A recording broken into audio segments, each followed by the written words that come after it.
शुभ प्रभात।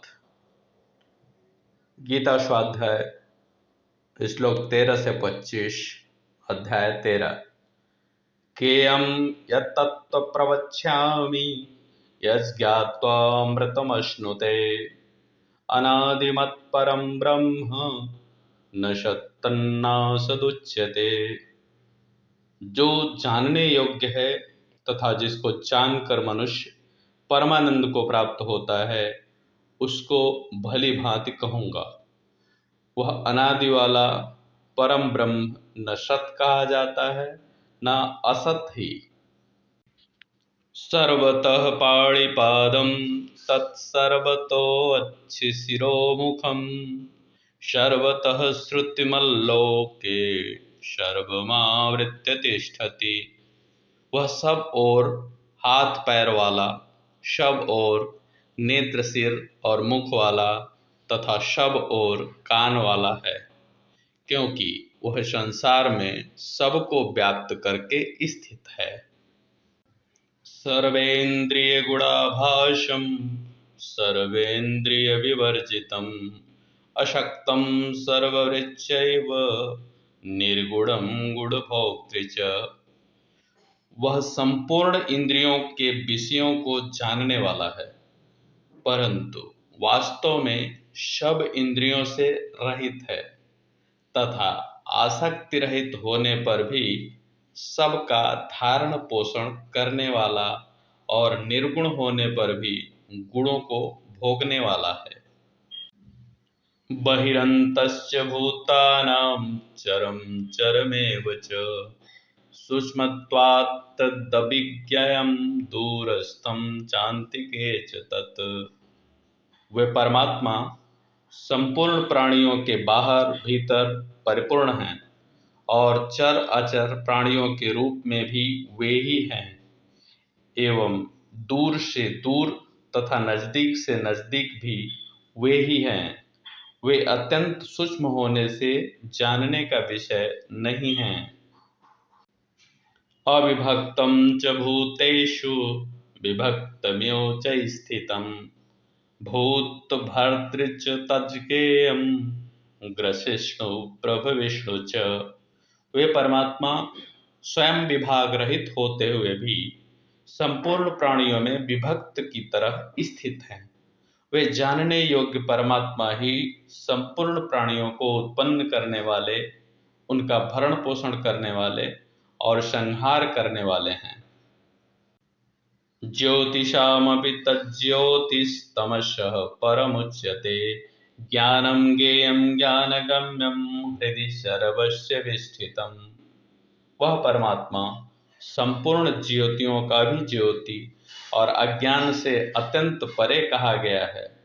वह ज्ञान स्वरूप, जानने योग्य, ज्ञान साधन समुदाय से प्राप्त करने योग्य और सबके हृदय में विराजमान है। इति क्षेत्रं तथा ज्ञानं ज्ञेयं चोक्तं समासतः मद्भक्त एतद्विज्ञाय मद्भावायोपपद्यते। इस प्रकार मेरे द्वारा क्षेत्र, ज्ञान और ज्ञेय को संक्षेपत कहा गया। इसे तत्व से जानकर विज्ञाय मेरा भक्त मेरे स्वरूप को प्राप्त होता है। प्रकृतिं पुरुषं चैव विद्यनादि उभावपि विकारांश गुणांश्चैव विद्धि प्रकृति संभवान। प्रकृति और पुरुष, इन दोनों को ही तुम अनादि जानो, और तुम यह भी जानो कि सभी विकार और गुण प्रकृति से ही उत्पन्न हुए हैं। कार्य करण कर्तृत्वे हेतु प्रकृतिरुच्यते पुरुषः सुख दुखानां भोक्तृत्वे हेतुरुच्यते। कार्य और कारण को उत्पन्न करने में हेतु प्रकृति कही जाती है और पुरुष सुख दुख के भोक्तृत्व में हेतु कहा जाता है। पुरुषः प्रकृतिस्थो हि भुङ्क्ते प्रकृतिजान् गुणान् कारणं गुणसङ्गोऽस्य सदसद्यो निजन्मसु। प्रकृति में स्थित पुरुष प्रकृति से उत्पन्न गुणों को भोगता है। इन गुणों का संग ही इस पुरुष यानी कि जीव के शुभ और अशुभ योनियों में जन्म लेने का कारण है। उपद्रष्टानुमन्ता च भर्ता भोक्ता महेश्वरः परमात्मेति चाप्युक्तो देहेऽस्मिन् पुरुषः परः। इस देह में स्थित यह आत्मा वास्तव में परमात्मा ही है। वह साक्षी होने से उपद्रष्टा और यथार्थ सम्मति देने वाला होने से अनुमंता, सबका धारण पोषण करने वाला होने से भर्ता, जीव रूप से भोक्ता, ब्रह्मा आदि का भी स्वामी होने से महेश्वर और शुद्ध सच्चिदानंद घन होने से परमात्मा ऐसा कहा गया है। य एवं वेत्ति पुरुषं प्रकृतिं च गुणैः सह सर्वथा वर्तमानोऽपि न स भूयो अभिजायते। इस प्रकार पुरुष और गुणों के सहित प्रकृति को जो मनुष्य जानता है वह सब प्रकार से रहता हुआ यानी कि व्यवहार करता हुआ भी पुनः नहीं जन्मता है। ध्यानेनात्मनि पश्यन्ति केचिदात्मानमात्मना अन्य सांख्येन योगेन कर्म योगेन चापरे।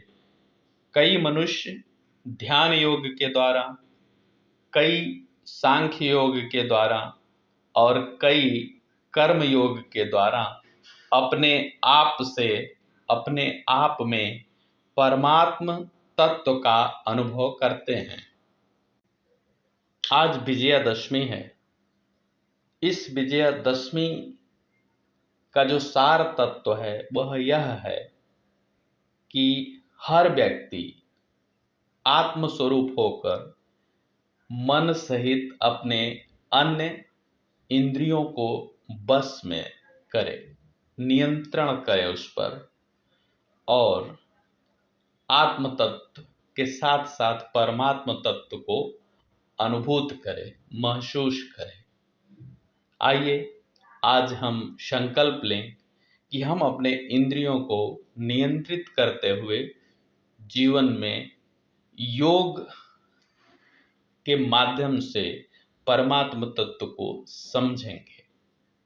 विजयादशमी पर विजय का प्रतीक हैं श्री राम, बुराई पर अच्छाई का प्रतीक हैं श्री राम। आप सभी को दशहरा पर्व की बहुत बहुत हार्दिक शुभकामनाएं अस्तु। आज का दिन आप सबके लिए शुभकारी एवं मंगलकारी हो, ऐसी शुभकामना के साथ बहुत बहुत प्रणाम और बहुत बहुत धन्यवाद।